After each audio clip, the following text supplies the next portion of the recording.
Magandang araw po sa inyong lahat mga kababayan at welcome back dito po sa PNR at ito nga mga karbi natin na may resibo. Nako, lagot na Kamara napahiya kay Senator Jinggoy. Ayan mga kababayan, patungkol po rin ang ating aalamin at bibigyan ng reaksyon ngayong araw na ito. Pero bago pong lahat, sa mga hindi pa po nakapag-subscribe sa ating munting channel ay pa-subscribe na rin po. At palike na rin po ng video ito. Maraming salamat po at eto na nga, simulan na po natin to.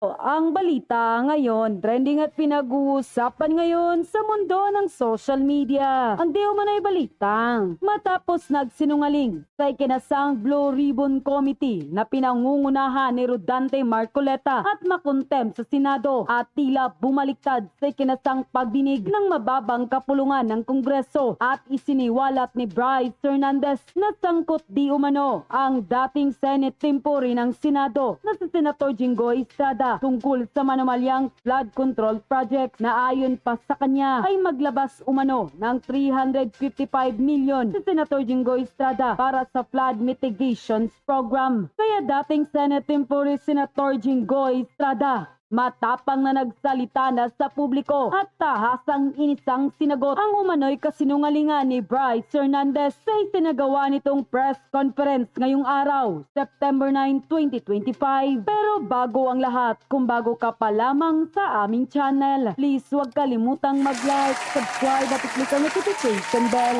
para mas maging updated ka pa lalo sa lahat pa ng bagong video na i-upload namin. At eto na nga mga kababayan. So yun mga kababayan, bago po natin ipagpatuloy ang video yan, ito, pasadahan po muna natin itong post na ito, no? At ito po yung statement ni Speaker Martin Romualdez, no? Kaya pala pinalitan si Senate President Chis Escudero, no? Dahil ito pala yung maybe the reason, no, mga kababayan. Sabi po kasi dito ni Romualdez, sa panahong ito, higit nating kailangan ang pagkakaisa ng Senado at Kamara para maihatid ang ginhawa sa taong bayan. Nako. Para magkaisa ang Kamara at Senado, no? You have to, no? Kailangan mong palitan si SP Escudero kasi hindi po nakikipagkaisa si Escudero sa Kamara, di ba? Nagkaroon nga sila ng kaunting tampuhan, awayan ni Speaker.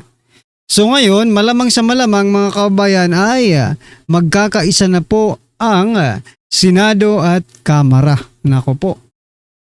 Ayan, Estrada kay Bryce Hernandez. Let us take a lie detector test. Hinamo ni Senator Jinggoy Estrada na pareho silang sumailalim di dating Bulacan 1st District Assistant Engineer Bryce Hernandez sa lie detector test matapos nitong idinawit ang senador na sangkot sa umano'y korupsyon sa flood control projects. Ang hamon ni Estrada ay matapos isiniwalat ni Hernandez sa pagdinig sa Kamara na nagbaba ang senador ng 355 million ngayong 2025 sa ilang proyekto sa lalawigan ng Bulacan. Itinanggi ni Estrada na tumanggap siya ng kickback mula sa mga flood control project. Iginiit pa nito na madaling magsalita at handa siyang patunayan na pawang kasinungalingan lamang ang mga ibinabatong akusasyon laban sa kanya. Sa pagdinig ng Blue Ribbon Committee kahapon, tinanong ni Estrada ang kontratistang si Curly Discaya kung sa dami ng mga kongresistang nadawit sa isyu ng mga ghost project ay may nabanggit bang senador. Tumugon naman si Discaya at ani ay walang sangkot na senador.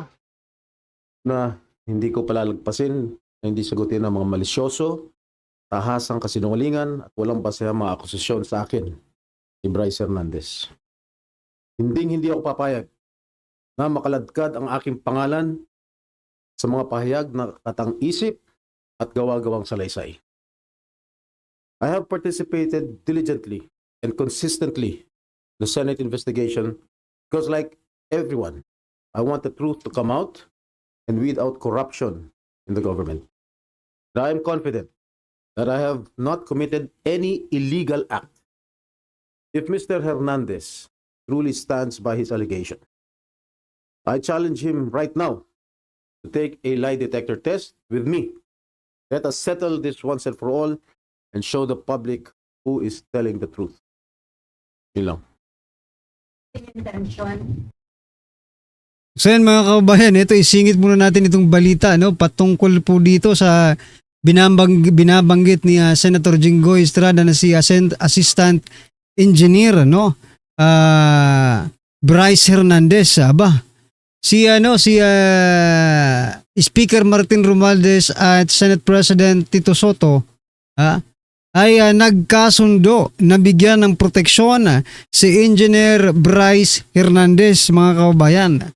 Nako, inilipat na sa PNP Center, Custodial Center, si dating Bulacan 1st District Assistant Engineer Bryce Hernandez para sa mas mahigpit na ayan, nabubulol tayo. Mahigpit na siguridad. Yan. Ayon kay Senate President Vicente Soto III, dagdag ni Soto, nagkasundo sila ni House Speaker Martin Romualdez ukol sa desisyon. Ito na nga, nagkakasundo na nga mga kababayan ang Senado at ang Kamara. No? Kailangan nilang protektahan si Hernandez. Dapat lang. Diba? Protektahan nyo yan. Pero, duda ako dito. Anyway. I really do not know what his evil intentions are. Siguro he wants to get even with me because I was the one who cited him in contempt at pinakulong sa Senado. Sir, it is not true na nagpa-allocate kayo na about 335 million. Yung sa 335 million, lahat siya nasa GAA. Everybody can choose any item from the GAA at ibintang kahit kanino senador. So wala kayong ganung pina-allocate? Isang malaking kasinungalingan ng mga pinagsasabi niya patungkol sa pagbabako ng mga proyekto. Sir, what do you make of yung paulit-ulit na yung sinasabi na hindi kahapon sa nangyaring biruan yun? Well, yung biruan lang ni Senator Marcoleta sa akin. Well, nung sinabi niyang safe ka, alam ko naman biro niya, pero in the eyes of the public, parang it was uncalled for. That's why I resented his statement. What's house kayo paulit-ulit sinasabi ni Bryce na Well, siguro kinuha lang niya yung kahapon yung pagbiro ni Senator Marcoleta sa akin. Napanood niyo yung A little bit. ano sir, parang napamura kayo or Naggalit talaga ako. Talaga napamura ako. Napakasinungaling nitong taon to. Because first of all, hindi ko siya kilala and I have never met that guy. Just common sense. Will you think I will be actively participating in this investigation na nandun siya, nakilala ko siya, nagbibigay siya ng pera sa akin? That's common sense. I should have abstained from this hearing. Malakas ang loob ko dahil I did not commit any illegal act. Sir, dumaan kay na ay Si District Engineer Alcantara, he even denied it. Dininay niya yung kay Senator Joel, dininay din niya sa akin. Oh, Maynila. sino? No. Hindi ko siya kilala. Sa Manila? Siguro I met him once, twice, but never an acquaintance. May picture kayo ni DPWH engineer Alcantara, sir. Do you remember Well, that, sir, when it was taken? I do not know. I cannot recall that event, pero sa dami naman nagpapapicture sa akin.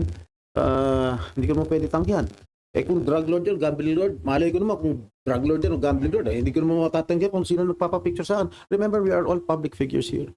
sasapahan niyo ba ng kaso? Yes, sasampahan ko ng kaso yan. I will have to talk to my lawyers. yung hearing If he's here, he's seeking refuge in the house already. Doesn't want to come back here. I do not know. sabi ni Bryce speaker. I do not know. Well, if he's going to be invited or subpoenaed here, then I will confront him. Yung sir, meron kayo ng paano? As I mentioned earlier, lahat yan, line item yan, nasa GAA. Anybody can choose those line items at bintang sa mga senador. No. So, ni-check niyo na sir yung gaan na wala. Yes, I think so. I told my staff to check on it. Napapunta yung I really do not know kung anong intention nitong si Bryce Hernandez. So, ang feeling ko lang talagang wants to get even with me because I was the one who cited him in contempt. Eh, nakita mo naman, napakasinungaling ng tao ngayon. I asked him kung siya yung Marvin D. Guzman, alias dun sa, ginagamit niya alias dun sa paglalaro sa casino. O didinay niya, eh mukha niya yun nandun. Ang laki-laki magpatalo sa casino niya. Ilang daang milyon kung magpatalo sa casino niya. Saan niya kinukuha yung pera? Oh. Kaya ako naniniwala ako, kahit siguro may ghost project itong Sims Construction, naniniwala ako na totoo lahat ng sinasabi nito eh. Na nagbibigay siya ng limpak-limpak na salapi doon sa DPWH kay Bryce Hernandez eh. That's it. Yung initiative lang yun ni Bryce, so 3,000. Well, I do not have any idea. Sorry, yung 55 million, it's in Tagaa. You allocated to where, sir? Bulacan? Eh, Bulacan na, nakalagay dyan. 2020. Then mga kabayan, no, speaking pa rin of flood control anomalies. Nako, ito pong si Luestro, mga kabayan, no, ay pilit na ito, ipakita ko po sa inyo yung si Luestro, pilit pong gustong i-connect, no, itong si Diskaya dito po kay former President Duterte. Sabi po dito, top 1 contractor sa ilalim ng Duterte admin, kasinungalingan report. Mariing itinanggi ni Curly Diskaya ang ulat na iniharap ni Representative Jervel Luestro na nagsasabing ang St. Gerald Construction Firm ng kanilang pamilya ang top 1 contractor noong Duterte admin. Ayan ha. Saan kaya napulot ni Luestro ang ganitong impormasyon? At bakit kailangan niyang ilihis, di ba? Yung issue, papunta na naman sa Duterte. Ano ba ito? Kaya hindi niyo masosolve ang problema ng bayan eh. Kasi sisi lang kayo ng sisi. Nandyan na sa harap ninyo, Luestro, makinig. Diba? Nandyan na po sa harap ninyo yung problema. Nandyan na rin po yung solusyon. Bakit kailangan niyo pang ilihis? Papunta sa nakaraang administrasyon na ano ba yan? Diba? Sabi po ni Curly Diskaya, hindi totoo yung report na yan, mga kababayan. Diba? Pero ipipilit yan ni Luestro. Ipipilit nila yan, mga kababayan. Ipipilit nila na si Duterte, sa panahon pa po ni former President Duterte, ay ganito na ang nangyayari. Niloloko nyo bang taong bayan? Tingnan nyo yung perang na gastos ni former President Duterte sa ginastos ngayon. Nangangalahati pa lang po ang administrasyong ito, pero kaliwat ka ng utang na po ang dinadanas ng ating bayan. Pero hindi ramdam ang ang progress.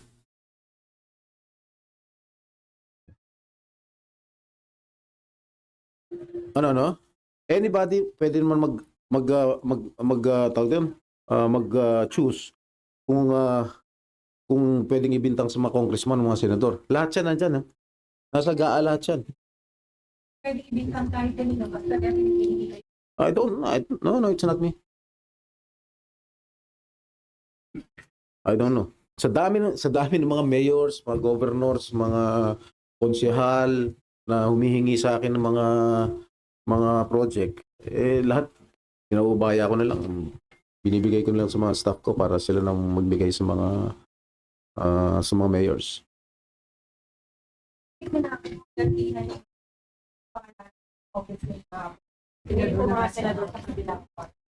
Well, your guess is as good as mine. Nagagantihan na lang. Sir, do you think okay pa magpatuloy yung mga hearings sa Congress dito? O dapat independent na lang para walang ganyan? I do not know, but as far as I'm concerned, the investigations that we are doing here in the Senate is in aid of legislation. Pero magpa-participate pa kayo, sir, na yung pagpilalitan na din yung Florida Chair. Yes, of course. And welcome development, sir, na si Lax na Oh, yes. No, si Senator Lacson naman is a very straightforward person. He's incorruptible. part of the minority na po. Hindi mo Yes, si Senator Alan.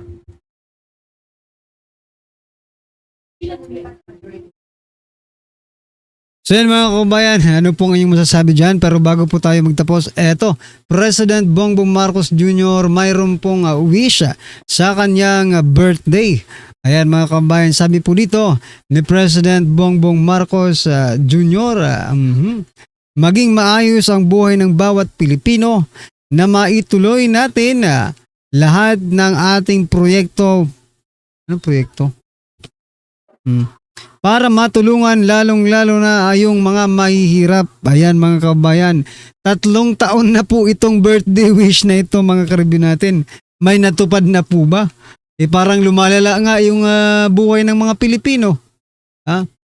Hindi yata maging maayos kundi maging lumala pa ang buhay ng Pilipino. Baguhin nyo na po yung wish nyo.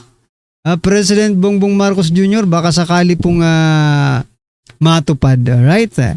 Okay mga kababayan, ano po ang inyong opinion, reaksyon patungkol po sa video ito? I-comment nyo na lang po sa baba. Maraming salamat po.